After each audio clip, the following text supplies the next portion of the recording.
What makes a diagnostic? A diagnostic assessment is designed to show not only what is known and what needs to be known, but also to identify the way in which mathematics is understood and used, to highlight the strengths that allow success, and to pinpoint the underlying weaknesses that cause error, difficulties, or misconceptions. George Brooker, 2011, states that a diagnostic assessment needs to be carried out to provide an insight into all steps required to develop a facility with a topic and not just to measure how well a final outcome or particular points in the development have been attained. A diagnostic assessment reveals not only what a student knows, but also how they know, what students do not know in order to highlight what they need to know, and gaps in students' mathematical knowledge.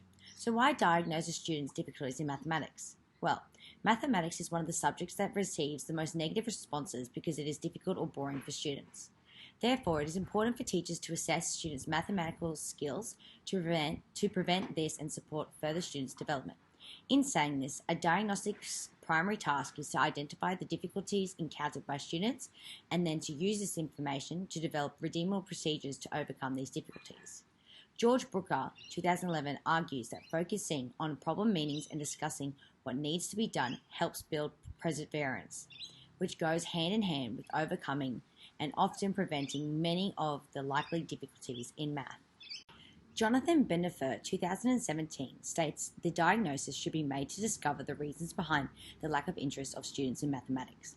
On the basis of particular diagnosis, the specific nature of the redeemable treatment should be given. From the information provided from a diagnostics, we can develop some strategies to support the student. By understanding the student's strengths, weaknesses, knowledge, and skills, we can determine what students understand in order to build on the student's strengths and address their specific needs.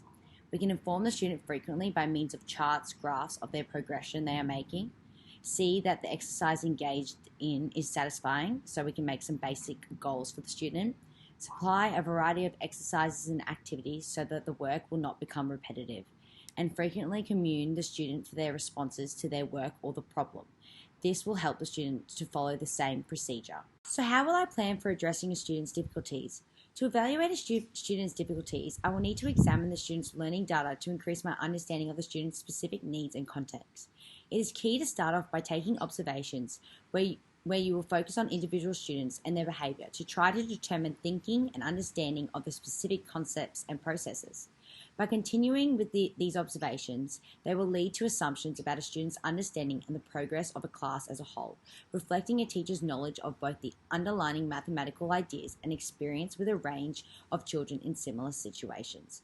I will also need to assess whether the existing personalised learning and support planning addresses the needs of the student with the learning difficulties.